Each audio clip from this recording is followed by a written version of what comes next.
वेदना मोदुवन लोचना स्वप्न मत माने रीरो मोरना यावना प्रेमट कारणा राग मन रहस्यम पावी गया से आउना हेरूरटा सित महा से आशामा හලෝ ඔන්න ආදරෙන් ආයෙත් පිළිගන්නවා මගේ වීඩියෝ එකට. අද දවසේ මේ පුංචි වීඩියෝ එකේ තියෙන්නේ හාෆ් ඩේ එකක් තිබ්බ දවසක උදේ වරුව මම මොනවද කරන්න කියන එක. අද අපිට හොඳට ඉර පායලා. ඉතින් මම හිමින් සැරේ නැගිටලා උදේම බ්‍රෙක්ෆාස්ට් එක හදාගන්න හිතුවා. ගොඩක් දේවල් ගෙදර ඉතුරු වෙලා තිබ්බේ නෑ. මං ගාව තිබ්බ බේකන් එකක්, එක මේක බිත්තරයක්, එක මේක බේගල් එකක්. ඉතින් මං ගාව තිබ්බ චීස් වගේකුයි, ගාලික් ක්‍රීම් චීස් එකකුයි දාලා මං කැමති විදිහට බේගල් එකක් හදාගන්න කියලා හිතුවා. සාමාන්‍යයෙන් මං සතියේ දවස් 6ක් හරි 7ක් හරි වැඩ. අඩුම ගානේ දවස් 5ක් ෆුල් ඩේ වැඩ කරලා දවස් 2ක් හාෆ් ඩේ හරි වැඩ කරනවා.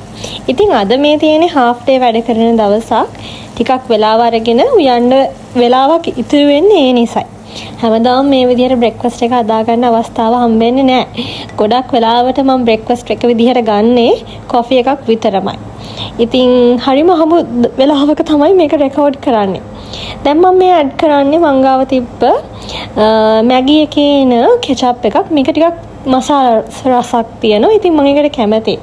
එතකොට අර බේකන් එකයි එග් එකයි එක්ක මේක බැලන්ස් වෙලා යනවා ටේස්ට් එක. නැත්තම් හරිම නිකන් බ්ලැන්ක් වගේ තමයි තියෙන්නේ.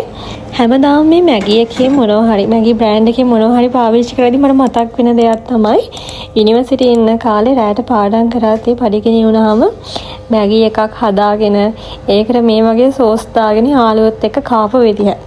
ඒ කාලේ හරිම සුන්දරයි. මතක් වෙද්දිත් ආයෙත් ඒ කාලේට යන්න හිතෙනවා. මං හිතන්නේ යුනිවර්සිටි ගිහිල්ලා යාළුවොත් එක්ක හොස්ටල් එකේ කාලය ගත කරා නම් ඔයාටත් මේ වගේම අත්දැකීම් ඇති.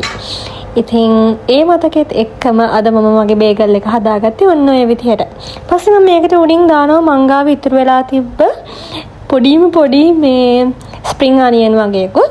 ඒකත් එක්ක ඇත්තටම මේ බේගල් එකේ දා රහට තිබ්බා.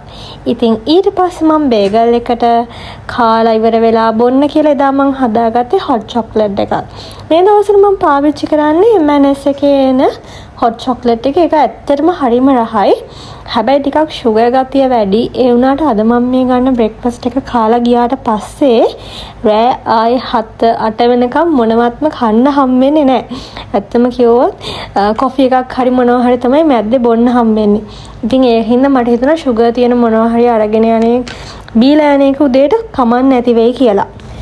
ඇත්තම කිව්වොත් වැඩිහිටියෙක් වුණාට පස්සේ තමයි තේරෙන්නේ ජීවිතයේ දේවල් ලේසි නෑ කියන එක.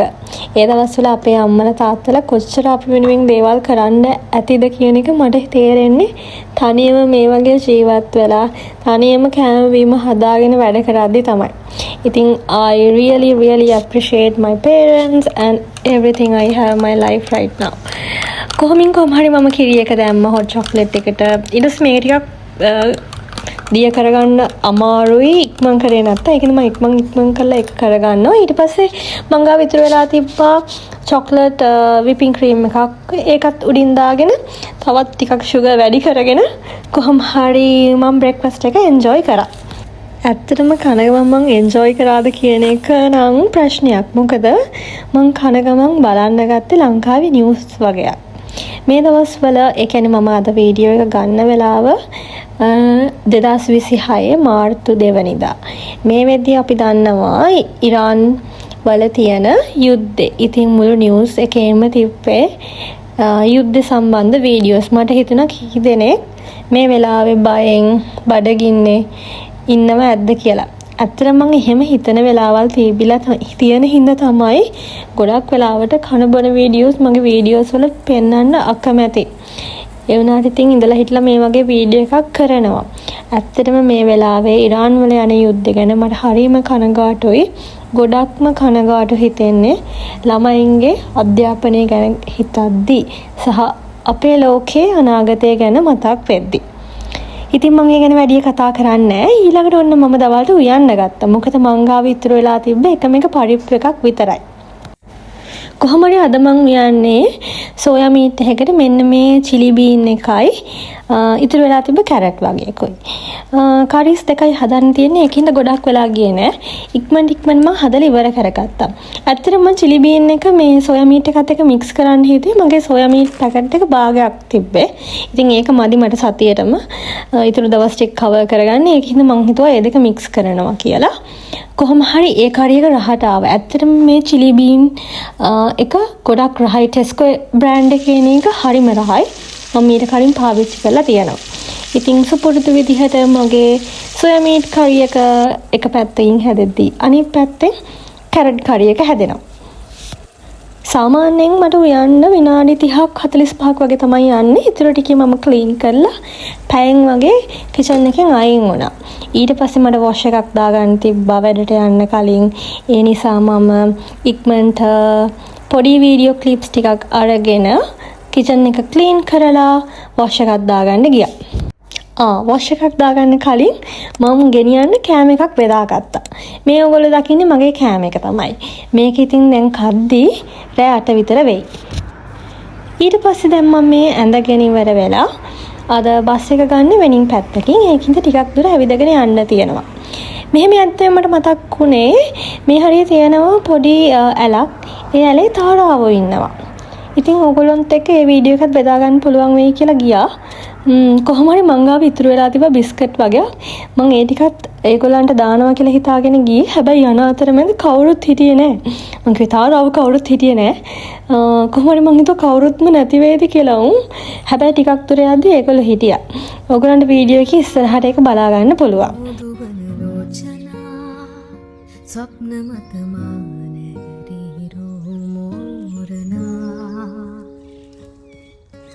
यावना प्रेम कारणा राग मन रहस्यम पावी गया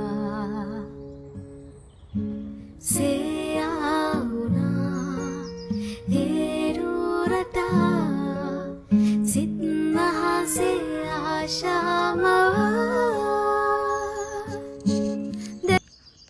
විනාඩි 10ක් විතර මට ගෙදර ඉඳගෙන ඇවිදගෙන එන්න තිබ්බා. කොහොම හරි එදා ඉර පායලා තිබ්බ දවසක් ඉඳලා ටිකක් රස්නේ. මම ඉතින් සින්දුවකුත් දාගෙන මගේ පාඩුවේ නිදහසේ ඇවිදගෙන ආවා. කොහොම හරි ටිකක් දුර එද්දි මට තාරාව ටිකක් හම්බුණා. ඒ අස්සේ මම දැක්ක ඩැෆඩිල් පිපිලා තියෙනවා. මේ දැන් ස්ප්‍රින්ග් එක එනවා කියන ලකුණු තමයි ඔය දකින්නේ. ඩැෆඩිල් මල් වලට මම හරි ආසයි. ඩැෆඩිල් පිපෙන කාලෙට මම තව වීඩියෝ එකක් අරගෙන ඉන්නම්. මේ බලන්නකො දැන් මේ තාරාව ටික තමයි ඉන්නේ. මං ගාව තිබ්බ බිස්කට් කුඩු වෙච්ච ඒවා ටිකකින් මම ඒගොල්ලන්ට සංග්‍රහ කරන විදිය තමයි ඔයගොල්ලන්ට පේන්නේ. තව එතන හිටිය බබෙකුයි අම්මෙකුයි ඒගොල්ලන්ටත් මන් දුන්නා. ඔය මම දැන් දෙන්නේ මගේ පරණ සෑන්ඩ්විච් එකක්. හිතා ගන්න පුළුවන් මගේ බෑග් එකේ තියෙන පරණ කෑම. මටවත් හිතා ගන්න බෑ. කොහොම හරි සෑන්ඩ්විච් එකේ හොඳ වෙලාවට මොනවත් තිබ්බේ නෑ. ප්‍රෝටීන් ಜಾති non veg. ඒකින්ද මම බය නැතුව ඒක දැම්මා. කොහොම හරි එතන ටික වෙලාවක් ඉඳලා මට දන්නේම නැතුව පරක් වුණා බස් එක ගන්න. ඒකින්ද මම ඉක්මනට දුවගෙන ඊළඟට බස් එක ගන්න ගියා. ඉතින් ඊට පස්සේ මම ආයෙ වැඩ කරන තැනවත් වෙනින් මොනවත් රෙකෝඩ් කරලා නැහැ. ඉතින් ඔන්න අද වීඩියෝ එක ඉවර කරන්න කලින් මතක් කරනවා ඕගොල්ලෝ මට කලින් වීඩියෝස් වලට දුන්නු සහයෝගයට ගොඩාක් ස්තුතියි කියන එක. අද වීඩියෝ එකට ඕගොල්ලෝ කැමති නම් ලයික් කරලා අදහස කමෙන්ට් එකක් විදිහට ලියාගෙන යන්න අමතක කරන්න එපා. එහෙනම් ආයෙත් දවසක අලුත් වීඩියෝ එකකින් හම්බ වෙනකම් ඕගොල්ලෝ හැමෝටම බයි.